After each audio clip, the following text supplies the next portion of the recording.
Episode 3 की शुरुआत में हम मिंजू को देखते हैं जो किसी केव जैसी जगह पर ट्रैप हो चुकी थी। तभी उसे सिहोन की आवाज़ सुनाई देती है जो बेड पर लेटी जुनही से बातें कर रहा था। हाँ, बेड पर जो लेटी थी वो मिंजू नहीं, जुनही थी। मिंजू वो सब कुछ देख सकती थी जो जुनही रियल वर्ल्ड में अपनी आंखों से देख रही थी।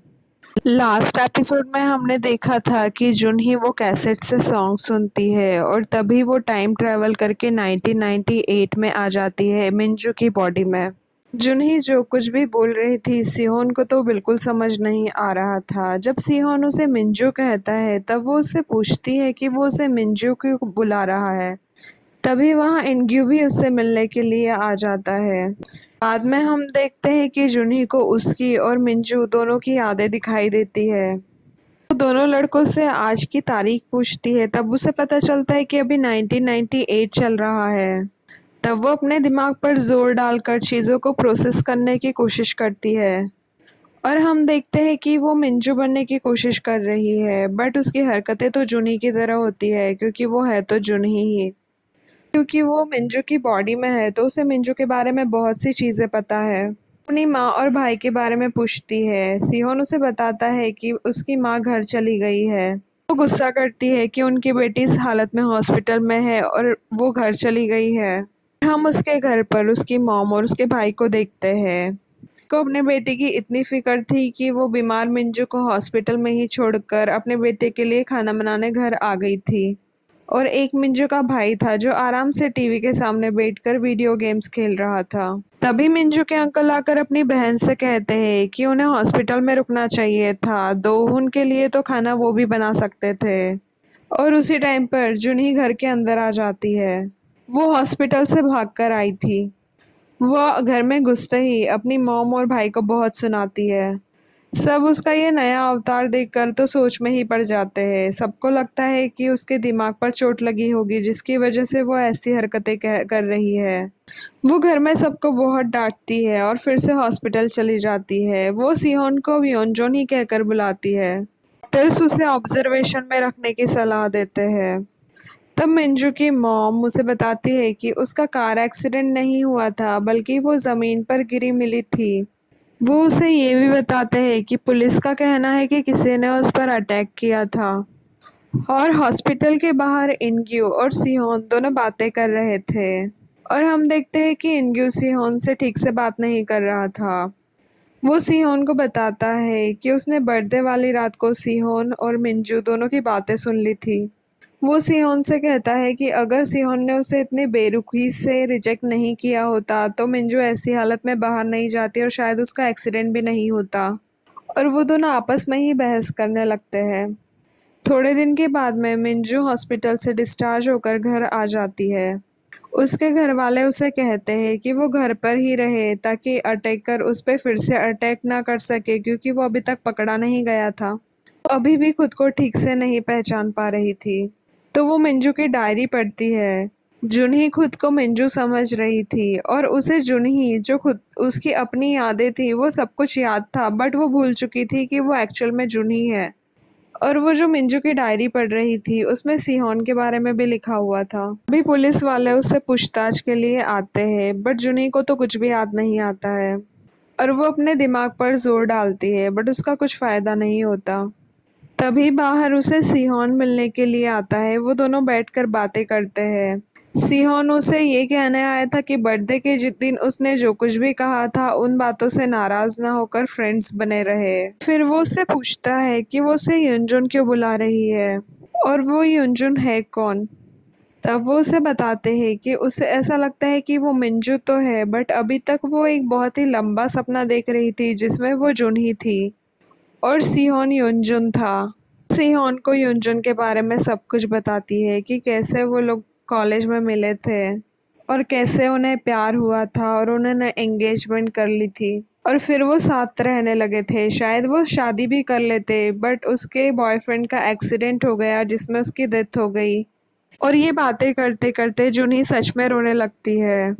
जुनही को इस तरह रोता देखकर सिहोन भी बहुत इमोशनल हो जाता है बट वो जुनही से कहता है कि उसे अब पता चला कि जुनी उसे इतना प्यार करती है कि उसके साथ रहने के सपने देख रही थी। कि उसे ये सब बातों पर यकीन भी कैसे होगा ना कि कोई कैसे टाइम ट्रेवल कर सकता है एंड ऑल। फिर जुनी अपने घर चली जाती है। सियोन अपने घर पर होता है तब वो सोचता है कि मिंजू थोड़ी बदल गई है, शायद उसके सर पर चोट लगने की वजह से सब कुछ हुआ है। और वो जूनी की गई सारी बातें याद करता है। अगले दिन से जूनी अपनी मिंजू वाली लाइफ जीने लगती है, बट वो अपने भाई की दादागिरी नहीं सहन करती थी। कि मॉम भी अब उसे थोड़ा अच्छे से ट्रीट करती है। वो जूनी से कहते हैं कि उसका अभी स्कूल जाना ठीक नहीं है, वो घर पर ही रुके, क्योंकि उस अटैकर की अभी भी कोई खबर नहीं थी। और हम इनग्यू को देखते हैं जो अपनी दादी के साथ रहता है और उनकी फाइनेंशियल कंडीशन उतनी अच्छी नहीं होती है। उसकी दादी उससे पुरानी हेयरिंग मशीन यूज़ करते हुए देखती है तो वो उसे कहती है न्यू मशीन लेने के लिए। इनग्यू की हेयरिंग मशीन कहीं गुम गई थी इसलिए वो पुरानी मशीन यूज़ कर रहा था। तब वो अपनी दादी से कहता है कि नहीं, अभी वो पुरानी यूज़ कर सकता है। हम देखते हैं कि स्कूल में सिहोन जुनी के बारे में ही सोच रहा होता है। आजकल सिहोन और इनग्यू दोनों ज़्यादा बात नहीं करते थे क्योंकि इनग्यू को अभी भी ऐसे ही लगता था कि सिहोन के रिजेक्शन की वजह से ये एक्सीडेंट हुआ था। फिर भी सिहोन उसे किसी तरह से मना लेता है। स्कूल के बाद जुनही से मिलने के लिए जाते हैं और वो लोग डिसाइड करते हैं कि वो खुद ही अटैकर को ढूंढने की कोशिश करेंगे। और वो अपना खुद का इन्वेस्टिगेशन स्टार्ट करते हैं। जहाँ मिंजू बेहोश पड़ी मिली थी वो लोग उस जगह भी जाते हैं, बट जुनी को कुछ भी याद नहीं आता है। उसे तो वही कार एक्सीडेंट की बात याद आती है जो मिंजू के साथ हुआ था। तीनों जब बात कर रहे थे तब बातों ही बातों में इनग्यू को भी योंजन वाली बात पता चल जाती है। और इनग्यू थोड़ी हिम्मत जुटाकर जुनी को प्रपोज कर देता है। तब जुनी उससे कहती है कि वो उसे पसंद करने के लिए अप्रिशिएट करती है और शायद वो रिजेक्ट करती उससे पहले ही। इनकी उसे कहता है कि वो अभी जवाब ना दे, थोड़ा सोचकर जवाब दे, जिसके लिए जुनी हाँ कह देती है। और बाद में हम देखते हैं कि जुनी मिंजू की डायरी में लिखना स्टार्ट करती है और वो स्कूल जाना भी शुरू कर देती है। और हम देखते हैं कि ये सारी चीज़ें ट्रैप्ड मिंजू भी देख रही थी और वो ये सब कुछ सुन भी सकती थी। अब जुनी रिकॉर्ड स्टोर जाना भी स्टार्ट कर देती है। एक दिन जब वो तीनों स्टोर में होते हैं तब उसके अंकल वही वाली पिक्चर क्लिक करते हैं जो हमने जुन्ही के पास देखी थी 2023 में। अब धीरे धीरे जुन्ही खुद को मिंजू समझने लगती है, बट अब भी जब वो सिहोन को देखती है तो वो उसे योंजन की याद दिलाता था। उसी फोटोज की कॉपी जुन्ही अपने फ्रेंड्स को भी देती है।